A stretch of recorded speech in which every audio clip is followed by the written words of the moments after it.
کیا آپ کو معلوم ہے کہ فرانسیسی سفیر کی ملک بدری اور معاہدے کی اصل کہانی کیا ہے؟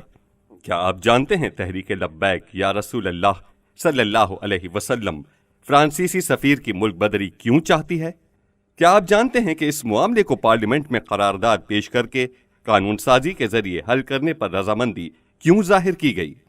پچھلے سال ربیع الاول شریف کے ابتدائی دنوں میں فرانس میں سرکاری سطح پر محبوب کریم صلی اللہ علیہ وسلم کی شان میں گستاخی کی گئی، نعوذ باللہ من ذالک، جس پر تحریک لبیک کے امیر علامہ خادم حسین رضوی جو اس وقت حیات تھے نے حکومت پاکستان سے مطالبہ کیا کہ اس گستاخی پر اپنے مومنانہ جذبات کے اظہار کے لیے کم از کم ان 3 باتوں پر عمل کیا جائے۔ میں بالکل قریب آ کر تمہیں یہ کہہ رہا ہوں، پھر نہ کہنا بعد میں کہ جی ہمیں آپ نے مہلت نہیں دی، اس کا سفیر نکالو، سفیر کٹو، اپنا سفیر واپس بلاؤ، مصنوعات کا بائیکاٹ کرو۔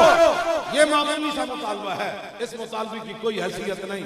علامہ خادم حسین رضوی کا کہنا تھا کہ فرانس میں گستاخی سرکاری سطح پر ہوئی ہے، لہٰذا جواب بھی سرکاری سطح کا ہونا چاہیے۔ لاہور، کراچی، پشاور اور دیگر شہروں میں احتجاجی مارچ، کانفرنسز اور پچھلے سال 12 ربیع الاول کے مبارک دن 3 کروڑ مسلمانوں نے جشن ولادت کی خوشی کے ساتھ ساتھ یہ مطالبات دہرائے، لیکن تقریباً 1 ماہ گزرنے کے باوجود حکومت پاکستان کے کانوں پر جوں تک نہ رینگی۔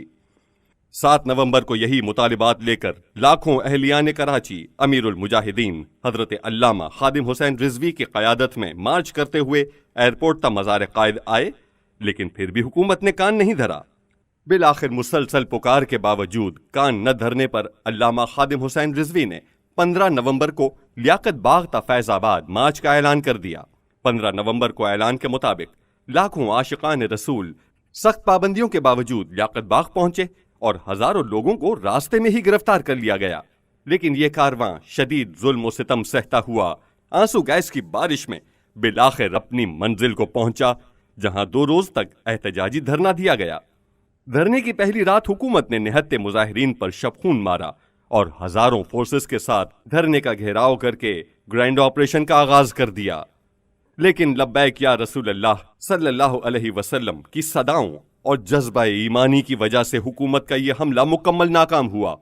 یہاں یہ بھی بتاتا چلوں کہ شدید علالت کے باوجود امیر المجاہدین علامہ خادم حسین رضوی صاحب دھرنے میں موجود رہے اور ناموس رسالت پر پہرا دیا۔ حملے کی ناکامی کے بعد حکومت نے مذاکرات کا آغاز کیا۔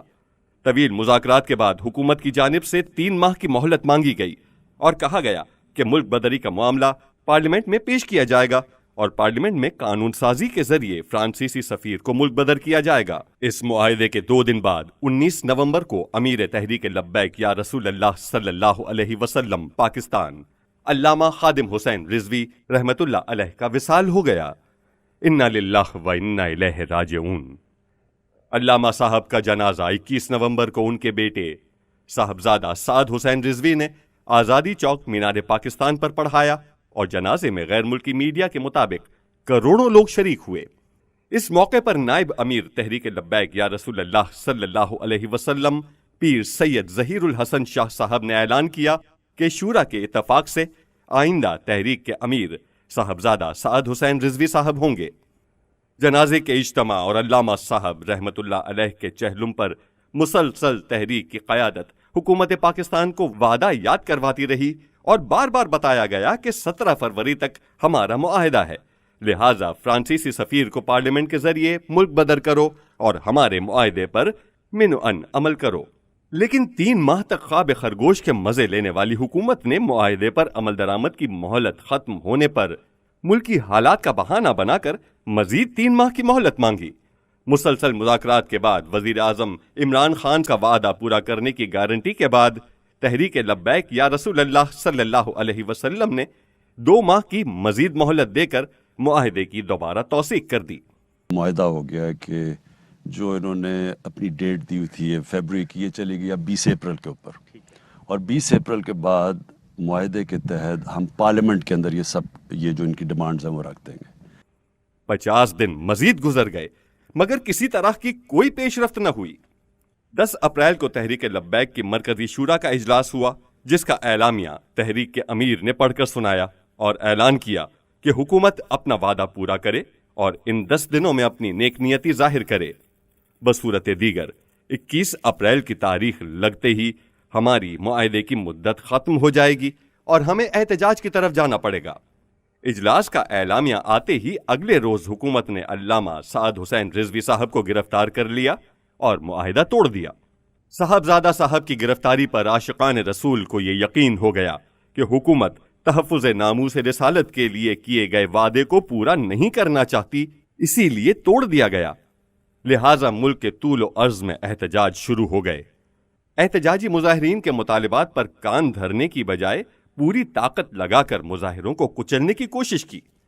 طاقت کے نشے میں دھت حکمرانوں نے مظاہرین پر سیدھی گولیاں برسائیں اور واٹر کینن سے تیزاب پھینکا گیا، جس کے نتیجے میں پورے پاکستان میں 24 مظاہرین ناموس رسالت شہید ہو گئے۔ ہزاروں لوگ معذور ہو گئے، بہت بڑی تعداد میں زخمی ہوئے اور پورے پاکستان میں ATC کے مقدمات کے تحت ہزاروں گرفتاریاں ہوئیں۔ صرف صوبہ پنجاب میں دہشت گردی کے 1200 مقدمات درج کیے گئے۔ ہزاروں ذمہ داران و کارکنان کے نام 4تھ شیڈول میں ڈال دیے گئے۔ کابینہ سے ایمرجنسی اجلاس کر کے تحریک لبیک کو کالعدم کرنے کا نوٹیفیکیشن جاری کر دیا گیا۔ اس شدید ظلم و بربریت کے خلاف 19 اپریل کو پورے ملک کے تاجروں نے مفتی منیب الرحمان صاحب کی قول پر احتجاجاً اپنا کاروبار رضاکارانہ طور پر بند رکھا، جس کے نتیجے میں حکومت ایک بار پھر مذاکرات پر مجبور ہوئی اور 20 اپریل کی صبح بالآخر مذاکرات کامیاب ہو گئے۔ طویل مذاکرات کے بعد یہ طے پایا کہ اگلے دن اسمبلی میں فرانسیسی سفیر کی ملک بدری کی قرارداد پیش کر کے قانون سازی کی جائے گی۔ TLP کے قائد حافظ سعد حسین رضوی اور ہزاروں گرفتار کارکنان کو رہا کیا جائے گا۔ 4تھ شیڈول نئے اور پرانے سے تمام ناموں کا اخراج کیا جائے گا، تمام FIRs مقدمات کو واپس و اخراج کیا جائے گا اور تحریک لبیک کو جو کالعدم قرار دیا گیا تھا اسے بھی واپس لیا جائے گا۔ معاہدے کے بعد مرکزی دھرنے کو ہٹا لیا گیا۔ اگلے دن قومی اسمبلی میں مختصر قرارداد ایک پرائیویٹ ممبر سے دلوائی گئی اور اس پر اراکین پارلیمنٹ کی چاہت کے باوجود ان کی رائے لیے بغیر کارروائی کو درمیان میں روک کر اجلاس غیر معینہ مدت تک کے لیے ملتوی کر دیا گیا۔ ایک بار پھر وعدہ خلافی ہوئی۔ نہ تو حافظ سعد رضوی صاحب اور وہ 7 ماہ گزرنے کے باوجود اب تک اسیر ہیں، اور نہ ہی ہزاروں اسیران کی رہائی ہوئی اور نہ کالعدم کا لیبل ہٹایا گیا۔ تحریک کی مذاکراتی ٹیم سے ابتدا میں ٹال مٹول کی جاتی رہی، پھر ان سے مکمل رابطہ ختم کرنے کے لیے مذاکراتی ٹیم کے اراکین کو ہی گرفتار کر لیا گیا۔ اسی دوران اپنی مدد آپ کے تحت ہزاروں کارکنان نے عدالتوں سے ضمانتیں کروائیں۔ 2 بار عدالتوں کے حکم آنے کے باوجود مختلف اوچھے ہتھ کنڈے استعمال کیے گئے۔ توہین عدالت کا ارتکاب کرتے ہوئے حکومت نے حافظ سعد حسین رضوی کی رہائی میں رکاوٹیں ڈال دیں۔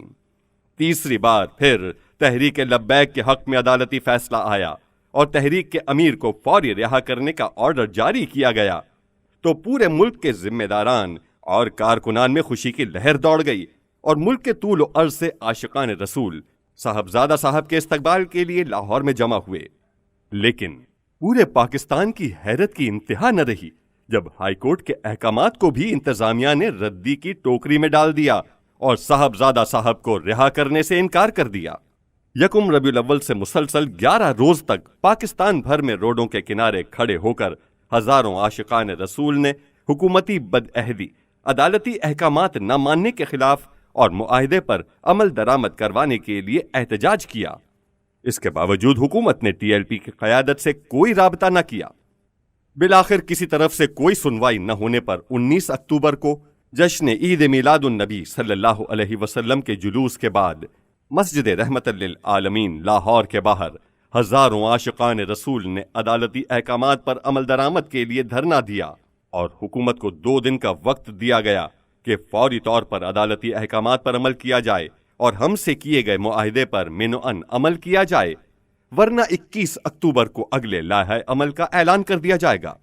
21 اکتوبر تک کسی طرح کا کوئی رابطہ نہ ہونے کے بعد اعلان کیا گیا کہ اکتوبر بروز جمعہ بعد نماز جمعہ اسلام آباد تک مارچ کیا جائے گا۔ حکومت نے بات چیت کے بجائے طاقت سے مارچ کو روکنے کا فیصلہ کیا۔ اس کے بعد جو کچھ ناموس رسالت مارچ کے شرکاء کے ساتھ ہوا وہ پوری دنیا نے دیکھا، کہ کس طرح نہتے مظاہرین پر حکومت اور ریاستی اداروں نے اسٹریٹ فائرنگ اور بدترین شیلنگ کر کے درجن کے قریب نوجوانوں کو شہید، سینکڑوں کو زخمی اور کئی افراد کو معذور کر دیا۔ جس وقت مظاہرین پر بدترین ظلم و ستم کیا جا رہا تھا، عین اس وقت وزیر اعظم کئی وزراء کے ہمراہ سعودیہ میں پاکستان انڈیا کے کرکٹ میچ کو انجوائے کر رہے تھے، اور وزیر داخلہ تو پہلے ہی میچ دیکھنے کے لیے دبئی روانہ ہو چکے تھے۔ حکومتی بدعہدی اور بدنیتی تو پہلے ہی واضح تھی، لیکن اس بار جھوٹ بولنے کی انتہا ہی کر دی۔ شیخ رشید اور فواد چودھری نے 3 دن تک پوری قوم کو بیوقوف بنا کر رکھا ہے۔ بار بار پریس کانفرنسز کر کے ایک ہی بات کرتے رہے کہ ہم سفیر کی ملک بدری اور فرانسیسی ایمبیسی کو بند کرنے کے علاوہ تمام مطالبات ماننے کو تیار ہیں۔ یہ مذہبی نہیں، عسکری گروہ ہے، وغیرہ وغیرہ۔ حالانکہ یہ بات مارچ کے دوران قائدین نے واضح کر دی تھی کہ اسمبلی میں قرارداد پیش کر کے بحث کروائی جائے، اور جو بھی فیصلہ آیا حق میں یا مخالفت میں ہم اسے تسلیم کر لیں گے۔ ساتھ ہی ساتھ یہ بھی پتہ لگ جائے گا کہ کون سے وزراء صرف نعرے لگاتے ہیں اور کون حقیقتاً تحفظ ناموس رسالت پر پہرا دیتے ہیں۔ ٹی وی پر آ کر مسلسل جھوٹ بولے جا رہے تھے کہ ہمارے ان سے مذاکرات جاری ہیں، لیکن تحریک لبیک کے قائدین بات ماننے کو تیار ہی نہیں۔ حقیقت یہ ہے کہ تحریک لبیک کی مذاکراتی ٹیم کو 3 دن سے اسلام آباد بلوا کر ایک کمرے میں بٹھا دیا ہے، اور کسی نے ان سے مذاکرات نہیں کیے۔ ناموس رسالت جیسے حساس ایشو پر حکومتی وزراء کا مسلسل جھوٹ بولنا سمجھ سے بالاتر ہے۔ اس دھوکے بازی کا انجام دنیا و آخرت میں بہت برا سبب ہوگا۔ آپ دعا فرمائیں کہ 1 سال سے جو حکومت نے معاہدے پر عمل نہیں کیا، اس بار مفتی اعظم پاکستان مفتی منیب الرحمان صاحب کی ثالثی میں حکومت اور تحریک لبیک پاکستان کے درمیان جو معاہدہ طے پایا ہے وہ نیک نیتی سے پورا کیا جائے۔